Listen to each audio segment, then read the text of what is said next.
Okay, must touch. No, be strong.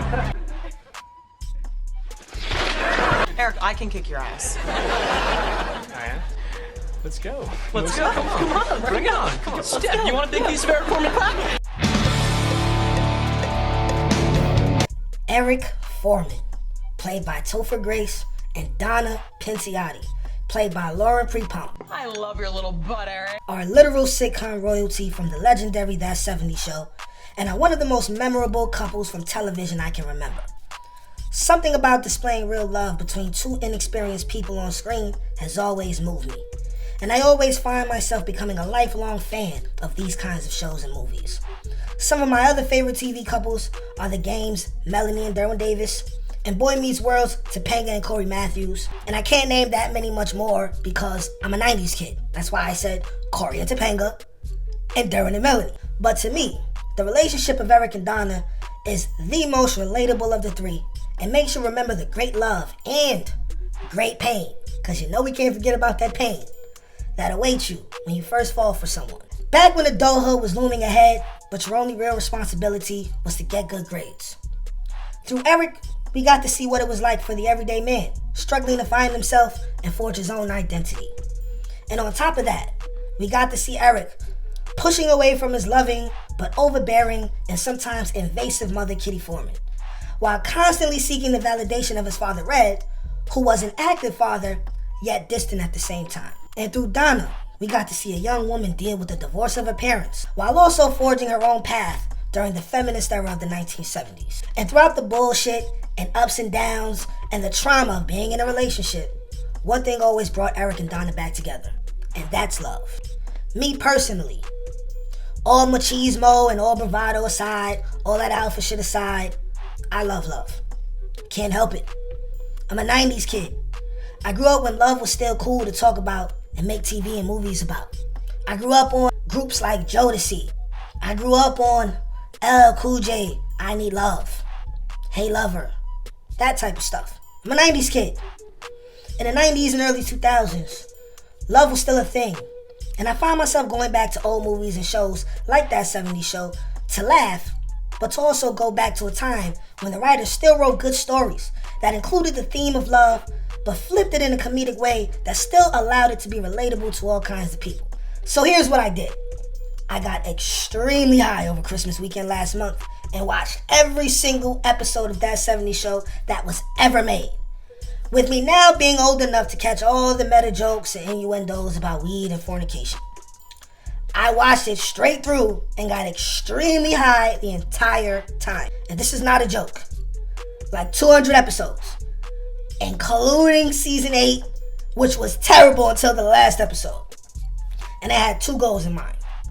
Goal number 1, to challenge myself to get off my dumb ass and create my first video essay, which includes a 10-page written script that you're listening to right now. And 2, was to find a relatable topic to expound on the love between a man and a woman in its purest form. Wait, do I sound like a pussy? Fuck it. This is an epic video essay about the love between Eric Foreman and Donna, hot Donna Pinciotti.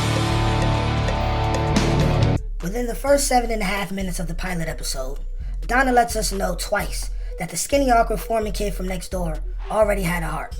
The first time being when she denied telling Kelso she thought Eric was cute. And the second time being when she chokingly told Eric he could have had her since she was 4 years old. By the 7-minute mark of the pilot, it's very apparent that Donna was very much in love with Eric and had been for years.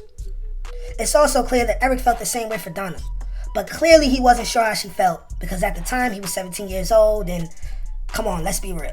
Speaking on behalf of all 17-year-old men, because I used to be 17, and at 17 years old, we know absolutely nothing about the opposite sex, and definitely nothing emotionally.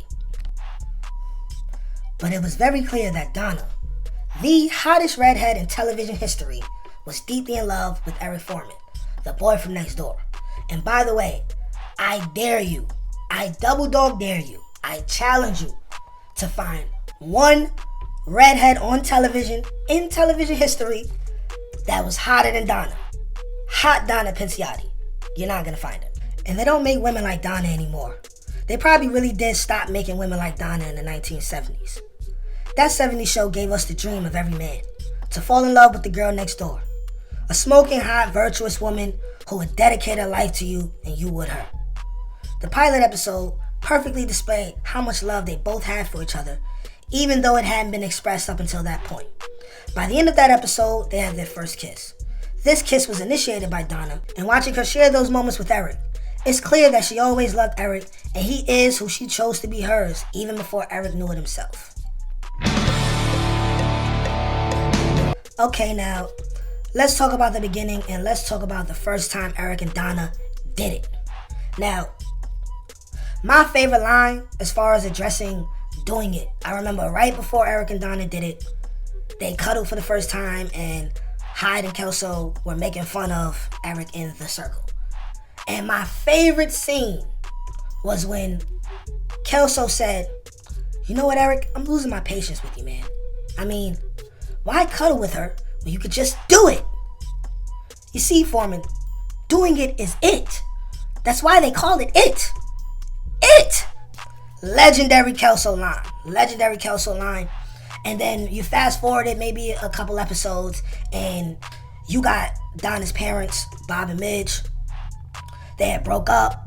They were doing this whole swingers dating thing, and somehow through all the nonsense, they end up getting back together, and now they're renewing their vows. So while they're renewing their vows, they're giving Donna, I guess, close to say for their vows, and nothing is making sense to Donna.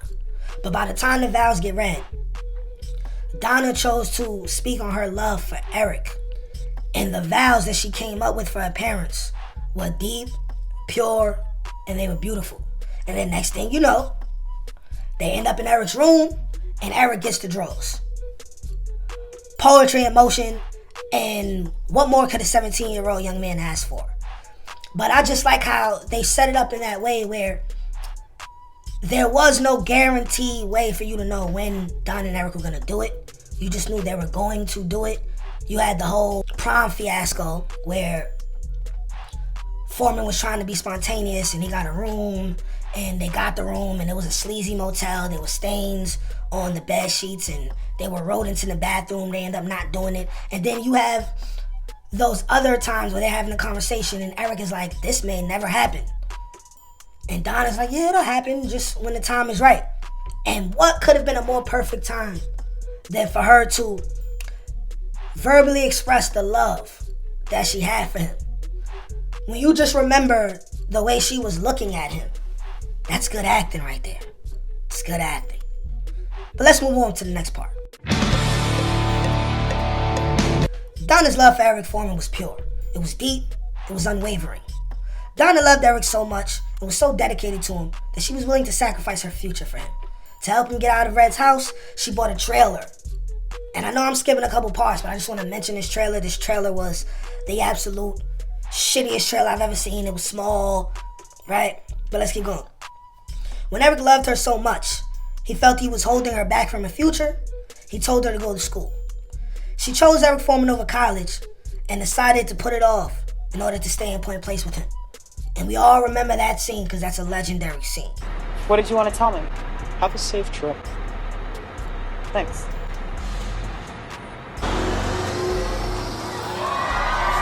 I couldn't do it. I'll figure college out later. All I know is I want to stay here with you. And there isn't a woman on earth who would do that for any man today. Why? Because it's 2023. Yes, Donna was a very rare breed. A very rare breed indeed. She also turned down a lot of guys for Eric. Hyde tried, failed. Kelso tried, failed. Fez tried and failed, but then, we're talking about Fez at this time, and Fez was this, he used to say it all the time, I have needs. Fez was, the creepy guy. He was so creepy, so much of a predator, but he was so, unused of his penis area that he was just very, very hyper, and he used to do things like hide in the closet, hide under beds and things like that. It became a gag during the course of the show until episode 8, and then all of a sudden he's a ladies' man and he gets Jackie, who had him simping for 200 episodes. And also, by the way, I just got finished watching the 90's show, and it's crazy how he was a ladies' man, he had Jackie, and now the 90's show is here, and he's kind of like the same clingy, weird Fez. There's like 2 other nerds who tried to get with Donna and burned.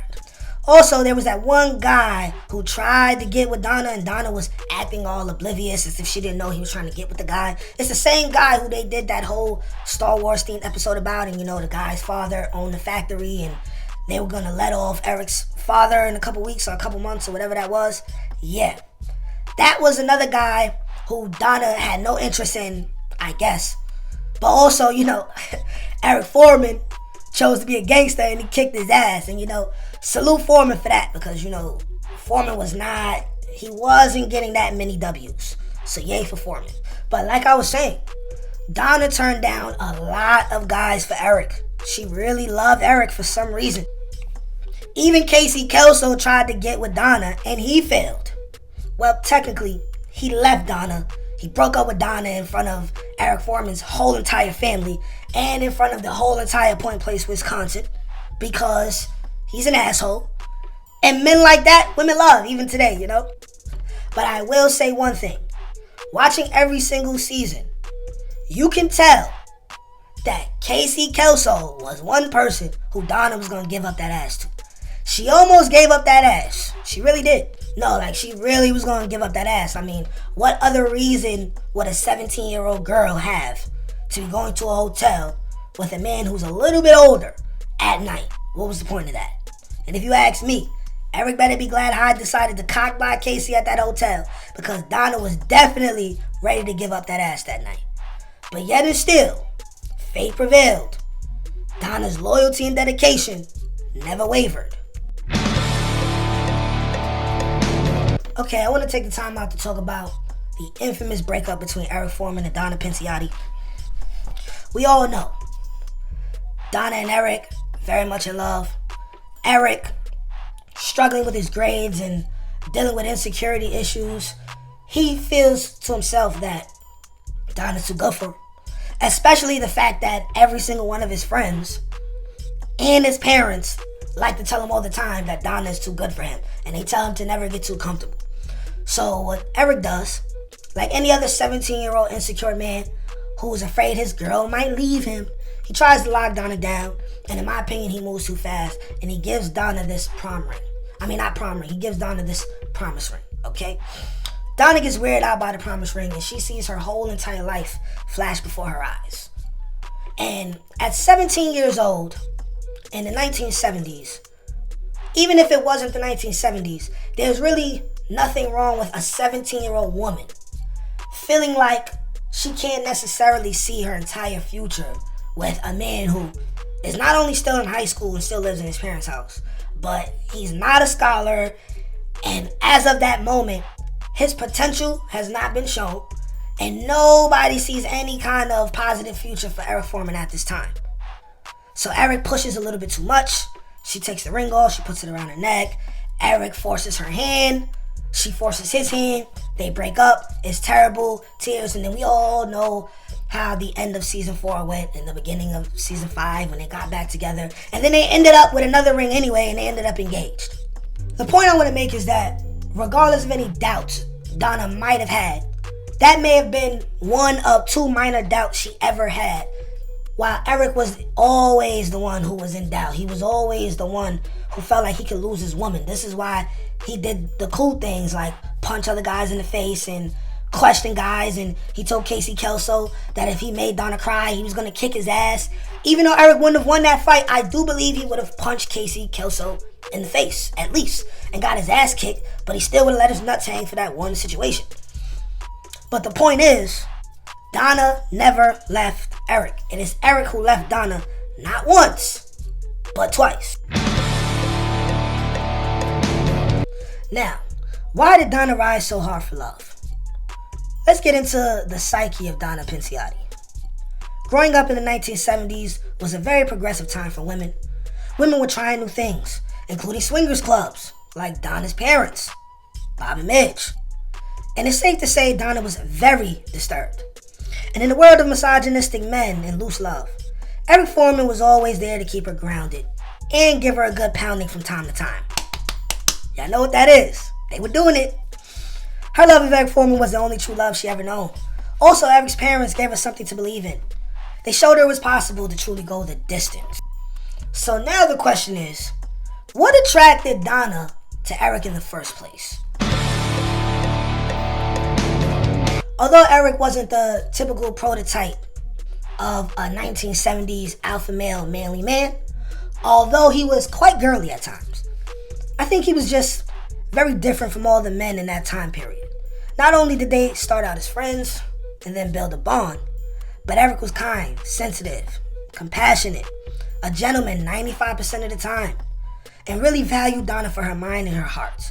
He was an honest man, and he almost never lies to her, except for that time he killed her cat, I think. We remember that episode. No other guy in Point Place was like Eric Foreman, and she found that to be very, very hot. And you're so good, Eric. You're so darn good. You're so good, it makes me hot. She didn't need a man to try to control her or be a hard ass. She just wanted to be loved and understood. Donna's love motivated Eric Foreman to grow up and probably even saved his life. During their relationship, Eric always wanted to make Donna happy, even if he went about it the wrong way sometimes. Like for instance, the promise ring incident, which I brought up earlier, which caused the first breakup, which was very painful to watch, by the way, because she really almost smashed Casey Kelso. Let's not forget about that. And it would have been Eric's fault. Like, he literally pushed her into the arms of a Kelso. After that breakup and reconciliation, Eric always put Donna's future happiness first. He valued who she was as a human being and would rather lose her than be the person keeping her from reaching her maximum potential, which is why he initially didn't marry her. You see, Eric knew she could do better than Point Place. Even though Donna got a trailer, like I said earlier, and it was shitty, she was willing to waste the rest of her youth and beauty on him in Point Place and happily marry him. One could even say that Donna loved and needed Eric so much, she didn't care how they ended up, as long as they were together. But Eric respected that love so much and seen so much in the woman he loved that he called off the wedding. In a bitchy way too, by the way. Like, he just disappeared and then he popped up in her window like some kind of creep. It was nothing manly about it at all, and it was a total Eric Foreman move. And like I stated earlier, this gave Donna the opportunity to go back to school, but she couldn't go without Eric.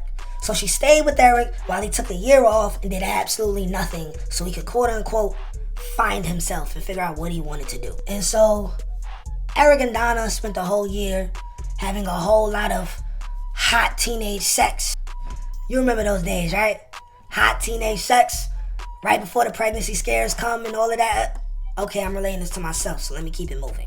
Even though Donna stuck beside Eric during these times, she always let Eric know that he could do and be better. And she found herself worrying about his future, and she expressed this to him. Yet and still, she stuck with him no matter what and loved him unconditionally. And that love is what kept him from giving up on himself. Because if you can remember, there were times during the latter years where Eric seemed to be a bit depressed. And we all know about, the rates when it comes to men erasing themselves, for lack of a better term, because this is YouTube. We all know that there's a higher rate of men doing this. Eric Foreman was a very depressed person, and really his love for Donna and him wanting to make Donna happy and be the perfect man for Donna is what really got him off his ass to become something. Donna stuck with Eric no matter what, and she loved him unconditionally. And that love is what kept him from giving up on himself. He could live with letting her go, but not with ruining her life. Her love for him made him selfless. Yes, the more serious Eric got with Donna, the more he wanted to be Donna's husband and really forge a future for them. It really changed Eric, and it forced Eric to really become a man. Because if you could go back to the earlier seasons, Eric was soft. He got less soft dealing with Donna. He started standing up to Red because of Donna. A lot of strength that he had came from Donna. He learned the proper way to deal with women because he wanted to learn how to treat Donna the right way. And he understood that in order to keep Donna and keep Donna happy, he had to deal with her as a new age woman. Because she was not like Kitty at all. Donna's love for Eric forced Eric to take himself seriously and look himself in the mirror and say, I ruined my opportunity to go to school. But here's this new opportunity, and I have to take advantage of it. Because that love pushed him to go to Africa and make something of himself. He would have never left Point Place if he didn't have the motivation to be the best man he could be, which came from being loved so much by Donna. Even when he broke up with her while in Africa, it was only because he wasn't sure he deserved her and wanted her to have a chance to find better if she wanted. But ultimately, Eric came back for Donna and she welcomed him with open arms. Let's talk about when Eric came back, New Year's Eve, 1979, on the very final episode of That 70's Show. Eric comes back. He's remorseful for breaking up with Donna in the first place. He expresses to her that he missed her every day. He thought about her every day. Called himself a dumbass for breaking up with her again because he was a dumbass. Same time, Donna's love never wavered. Even though she tried to date Randy, who's a terrible character, by the way. And I just found out that initially he was supposed to be like an older version of Eric who came back and he got tall and got buff. I'm glad they did away with that. But Eric comes back. He reconciles with Donna. They share a kiss. And that's pretty much the end of the whole entire run of That 70's Show. And if you ask me, it was a magnum opus of an ending to That 70's Show. The first show, you had Donna and Eric's first kiss.